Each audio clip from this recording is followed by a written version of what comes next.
मित्रांनो, आपल्या चॅनलवर तुमचं सर्व स्वागत आहे. सांगण्याचा मुद्दा हा आहे मित्रांनो, की हा खडोळीचा खोपा आहे, बघू शकता तुम्ही. आणि याच्यामध्ये छोटे पिल्ले आहेत. छोटे पिल्ले 4 पिल्ले आहेत, बघू शकता तुम्ही. हा खोपा पडलेला आहे वरून. तर या खोप्याला आपण कुठेतरी ठेवावं लागेल आता. आता पावसाचे दिवस आहेत, पिल्ले हे होऊन जायचे.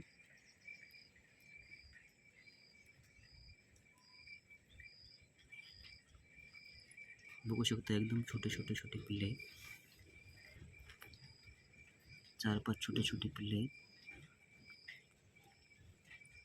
1-2 दिवसाचे जन्मलेले आहेत वाटते.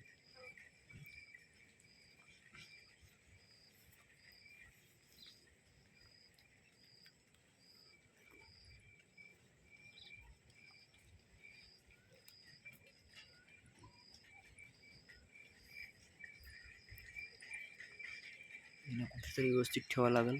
कुत्रा पण इथे असेल ना, त्यांना खाऊन टाकेल. कुठं ठेवावं.